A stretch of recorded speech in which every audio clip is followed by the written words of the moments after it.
అందరికీ అందుబాటు బడ్జెట్లో premium plots vision infra developers. వివరాలకు కాల్ చేయండి. రైతు బిడ్డ అని ఒక ట్యాగ్ పెట్టుకొని గెలిచాడు, ఆ పేరు పెట్టుకొని బిగ్ బాస్ టైటిల్ డబ్బులు తీసుకున్నాడు, బట్ ఎవరికి ఇవ్వలేదు అని. బట్ సెర్చ్ చేస్తే మా ఐ డ్రీమ్ టీమ్కి కొన్ని వీడియోస్ మాత్రమే దొరికాయి. సో దాని వెనకాల ఉన్న రీజన్, అసలు మీరు బిగ్ బాస్ నుంచి వచ్చిన డబ్బులు ఏం చేశారు, ఎలా పంచారు అనేది చాలామందికి తెలియదు. అసలు మీ కట్టింగ్స్ పోగా ఎన్ని మిగిలాయి, బిగ్ బాస్ నుంచి మీకు మిగిలింది ఏంటి అనేది ఒక్కసారి నేను విత్ ఆడియన్స్కి మనకి దొరికిన విజువల్స్ కూడా ప్లే చేస్తాను. ఫస్ట్ మీరు చెప్పండి. అంటే నార్మల్గా నేనేమనుకున్నా అంటే సరే విన్నర్ అమౌంట్ 50 లక్షలు 50 లక్షలు అయితే యావర్ ఫోర్త్ వచ్చింది కాబట్టి 15 లక్షలు తీసుకెళ్ళి నేనేమనుకున్నా 30 లక్షలు కదా మంచిగా చాలా మందికి మంచవచ్చు. అంటే నేను అనుకున్న దానికన్నా ఇంకొంచెం మంచిగా వచ్చింది కదా. అంటే నేనేమనుకున్నా అంటే 30 లక్షలు కదా చాలా మందికి మంచవచ్చు అని నా లోపల ఉండే. సరే ఇట్లా అయింది అట్లా అయింది కొన్ని రోజులు ఇంకా నాకు తెలియదు కదా, అప్పుడే ఇస్తారేమో తర్వాత ఇస్తారేమో అని నేను అనుకున్నా. ఈ అందరూ ఈ వచ్చినాయి ఏం చేసినావు, అది రాలే రాకముందుకే వచ్చినాయి ఏం చేసినావు అంటారు. 35 లక్షల్లో ట్యాక్స్లు అన్నీ కట్ అవుతాయి. చెప్తా, అది ఏంటంటే 30 లక్షలు కదా, అది రానికి టైం పడుతుంది. కొంతమంది తెలియక అంటేనే ఉన్నారు. ఇంకా అరే ఏంది ఇవి రాలే వీళ్ళు అంటేనే ఉన్నారు, అసలు వీళ్ళకి ఏం తెలుసు వచ్చినాయా రాలేదా వీళ్ళకి ఏం తెలుసు గిట్లా అంటున్నారా అని నేను బాధపడ్డా. ఒక అన్నుండి నేను 10 లక్షలు ఇస్తా నువ్వు అంచు అంటే అన్న నా సంతోషం ఏంటంటే నేను అంత దూరం పోయినా, నేను గెలిచిన, నేను అనుకోలే గెలుస్తా అని గెలిచిన, నా సంతోషం ఏంటంటే ఆ పైసలు ఇస్తే నాకు ఇంకా ప్రౌడ్ ఉంటుంది కదా అన్న అని నేను చెప్పిన. సరే తమ్ముడు నీకు నచ్చినట్టు అందరికి ఇట్లా అంటురని నేను ఇట్లా అన్నా అంటే అన్న నువ్వు చెప్పింది నాకు మంచిగా అనిపించింది కానీ ఆ అమౌంట్ ఇస్తే నాకు మంచిగా అనిపిస్తుంది కదా అన్న అని నేను అన్న తర్వాత చాలా ఇంకా వస్తాలో ఇంకా నాకు తెలియదు కదా టైం పడుతుంది అని. తర్వాత ఇక కొన్ని రోజులకి అమౌంట్ వచ్చింది. అమౌంట్ ఎట్లా వచ్చింది 30 లక్షలు 30 లక్షల దాంట్లో 40% GST కట్టు, 40% కారు. ఆ కారు ఏదో నేను కొన్నా అంటారు, అది గిఫ్ట్ అని చెప్పారు. అది పోగానే 8.5 లక్షలు కట్ చేసారు. కార్కి కూడా అమౌంట్ కట్ చేశారా? అట్లా అయితేనే తీసుకో లేకపోతే అది అన్నే ఉంటుంది అని అన్నారు. మరి ఇళ్ళకెళ్ళి ఇవ్వాలి 8.5 లక్షలు ఇళ్ళకెళ్ళి ఇవ్వాలి. సో అదే డబ్బులు మీరు అవన్నీ చూసిరా చేసిరా అంటే తర్వాత అల్లకెళ్ళి అయిపోతాయి అన్నారు. నేనేమనుకున్నా ఈడేమవుతుంది 30 లక్షలు ఇంతమందికి వంచాలి అని నేను ఎక్స్పెక్టేషన్ పెట్టుకున్నా. ఇంతమందికి సాయం చేయాలి అని ఇంతమందికి చెప్పినా, నేను స్టేజ్ మీద ఏం చెప్పినా ఈడేం చెప్తున్నా 40% పోయింది. 30 లక్షలల్లా 40% పోయింది.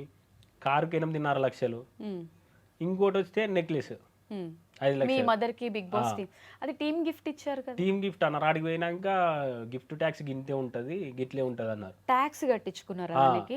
ఏందన్నా గిట్లా అంటున్నారు, ఆడ చెప్పింది ఏంది ఈడ చేసేది ఏంది, నాకు ఏది వద్దన్నా మా ఊళ్ళో వద్దన్నా ఊకుంటారు మాకు ఇట్లా అంటే రూల్సే అన్న. ఇవన్నీ ఆఫ్ స్క్రీనే జరుగుతాయి కాబట్టి ఇవన్నీ ఆడియన్స్ కి తెలీదు. అరే నాకేమో ఈడ నేను ఇట్లే చూస్తున్నా అన్న ఏం జరుగుతుందన్న నాకు అర్థమైతలేదు. మనం చెప్పింది ఒకటి ఇప్పుడు చేసేది ఒకటి, మళ్ళీ వాళ్ళు చూస్తే ఏమనుకుంటారు, ఈ వేడికెళ్ళి తేవాలి ఎట్లా తేవాలి అంటే ఇంకేమున్నది అల్లకెళ్ళే కదా కట్ చేసేది. ఇప్పుడు మనకి ఇచ్చింది ఏంది, కార్ ఇస్తా అన్నారు కట్ చేసారు, నెక్లెస్ ఇస్తా అన్నారు కట్ చేసారు. ఈ 40% ఏమున్నాయి అలా, ఇవన్నీ పోగా ఎంత వచ్చినాయి అసలు?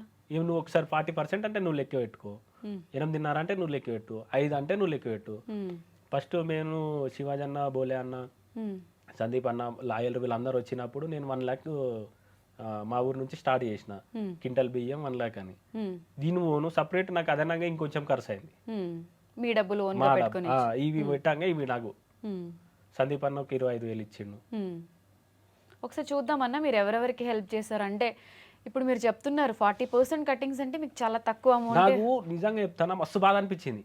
అరే నేను అనుకున్నా ఇవి ఎన్నో స్టేజ్ మీద ఇస్తేనే అయిపోతుండే, ఇక అంత పంచాయతీ ఉండకపోతుండే, కొట్లాడు ఉండకపోతుండే.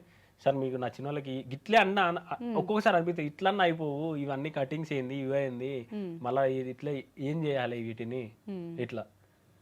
అంటే అన్ని డబ్బులు వచ్చాయి అంటే రైతు బిడ్డ అనే ట్యాగ్ వాడుకుని విన్ అయిపోయాడని మాట్లాడారు కానీ బట్ ఈ కట్టింగ్స్ ఇవన్నీ ఏమో ఆడియన్స్ కి తెలియదు కదా.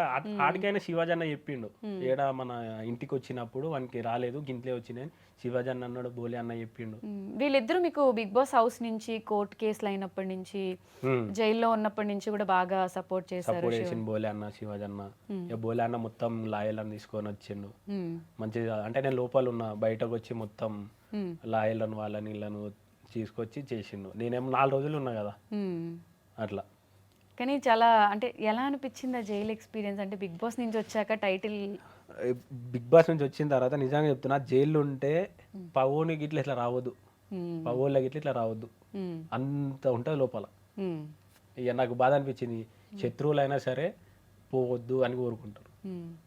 ఎందుకంటే టైటిల్ విన్ అయ్యి హ్యాపీగా కప్పు తీసుకెళ్లి ఊర్లో చూపిద్దాం అనుకున్నారు. అన్ఎక్స్పెక్టెడ్ గా జైలు నాతో మళ్ళీ తమ్ముడికి ఇట్లా వచ్చిండు, మా సెకండ్ తమ్ముడు. ఇంతకుముందు యాక్సిడెంట్ అయింది థర్డ్ తమ్మునికి, సెకండ్ తమ్ముడు నాతో వచ్చిండు జైలుకి. ఆయన మీద ఇట్లా పెట్టిరు కేసు.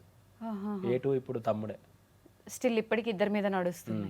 ఇప్పుడు ఇది క్లోజ్ అయ్యే ఛాన్సెస్ ఏం లేవా? అంటే వాళ్ళు ఏం చెప్తున్నారు? తిరగాలి, ఇంకా తింపుతున్నారు, తిరుగుతూనే ఉన్నాం అట్లా.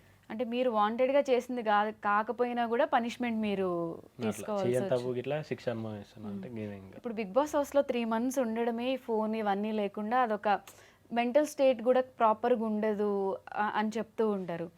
దాని వెంటనే బయటికి రావడం, ఈ గొడవ జరగడం, మళ్ళీ సడన్గా జైలుకి వెళ్ళడం అంటే ఇంట్లో అమ్మ నాన్న ఏమనుకుంటారు? మీరు విన్ అయ్యి వచ్చినా కూడా అరే మీ కొడుకు జైలుకి పోయాడు అంటే వాళ్ళకి కూడా బాధ ఉంటుంది కదా. ఆ టైంలో పేరెంట్స్ సపోర్ట్ ఎలా ఉంది మీకు? చెప్పిన కదా బాపు జైలు కానీ మా వాడు వస్తేనే ఇన్నే ఉంటాను, ఇక లాయర్లు ధైర్యం చెప్పారు. మా అమ్మ ఏంటంటే ఉట్టిగానే ఇట్లా అయిపోతుంది, నెత్తి మొత్తం ఇట్లా వేసేసుకొని, మీరు ఆ వీడియోలు ఇట్లా చూసి అర్థమైపోతుంది. నేను ఒకటే చెప్పిన, అమ్మ నేనేం తప్పు చేయాలి, నేను వస్తా, ఇది ఒకటే చెప్పిన. నువ్వేం ఫస్ట్ చెప్పిన, బాపు అమ్మని చూసుకో, అమ్మ టెన్షన్ పడుతుంది, అమ్మ నేను పోయేస్తాను ఇట్లా చెప్పిన. నేను వస్తా, నేనేం తప్పు చేయాలి, ఓలో చేసిన తప్పుకు నేను పోతున్నా, కానీ నేను మళ్ళీ వస్తా అని చెప్పిన. మా అక్క చెప్పిన ధైర్యంగా ఉండురి, ఏం కాదు, మనం చేయలే, దేవుడు చూసుకుంటాడు అని చెప్పి. మీరు ఆ వీడియో ఇట్లా చూస్తుంటే కాళ్ళకి లోపలికి పోయి మళ్ళీ వచ్చి మళ్ళీ మా అమ్మకి చెప్పిన, నేను వస్తా అమ్మ అని. అంటే చెయ్యని తప్పుకి స్టిల్ పనిష్మెంట్ ఇప్పటికీ నర్సనే ఉన్నది. ఏం చేసాం ఇక తలరాత అని పోతా ఉన్నా. అంటే అనిపిస్తుందా అంటే బిగ్ బాస్కి వెళ్ళకపోతే ఇవన్నీ జరగకుండా ఉండేవి కదా అని? అంటే అట్లా కాదు, ఇప్పుడు ఆ కేసు అది ఏంది, ఇప్పుడు చిన్న వయసులో మనం చెయ్యని, ఇప్పుడు చేసిన తప్పు పోతేనే చేసిన. ఇప్పుడు మొన్న కోర్టుకు పోయినా, చేసిన వాళ్ళే సంతోషంగా ఉన్నారు, నేను చెయ్యలే, నాకు బాధ అవుతుంది. ఏం చేసినావు అంటే ఆ బాయ్ గాలం కొట్టినా, ఆ డైరెక్ట్ ఆ బాయ్ గాలం కొట్టినా. నాకు అసలు నవ్వాలా ఏడవాళ్ళ అర్థమైంది. ఏ కేసులో చాలా చిన్న కొట్టేసినా అలా అంటాడు. వాళ్ళది ఎట్లుంటే తెలుసు కదా, చిన్న అటెంప్ట్ మర్డర్ బాయ్ అంట. నీ అమ్మ మర్డర్ చేసిన వాళ్ళు మంచిగా ఉన్నారు, ఏం చేయని వాళ్ళు తిరుగుతా ఉన్నారు. అంతా అసలు సిచ్యువేషన్ నేను మా తమ్ముడు ముఖం తీసుకున్నా, ఏందిరా ఇది, ఇద్దరు ఏందిరా ఇది, వాళ్ళేమో మంచిగా ఉన్నారు, మనం ఎందుకు ఇలా బాధపడుతున్నాం అని ఉన్నది కదా. వాళ్ళు కొట్టిరు, పంచాయతీలు ఉన్నాయి, అన్ని ఉన్నాయి, ఇక వేరే వేరే పంచాయతీలు ఉన్నాయి, వాళ్ళు మంచిగా ఉన్నారు. ఇక అలా పోయినాక ఆ నా ముఖం చూసుడు, నేను వాని ముఖం చూసుడు, ఇద్దరం. ఇక కోర్టు అంటే ఎట్లుంటది, ఇట్లా పెట్టుకొని ఇక లోపల నవ్వుతున్నాము, అడిగిపోతేనేమో అలా చూస్తేనే ఇట్లా అనిపిస్తుంది, గమ్మతున్నది ఇక. సో ఈ కష్టం బేసిక్ గా పగోడికి కూడా రావద్దు, అదే కదా, అందుకే అన్న ఎవ్వరికి రావద్దని. చెయ్యని తప్పుకి అంటే అటు ఏడవలేని సిచ్యువేషన్, నవ్వలేని సిచ్యువేషన్,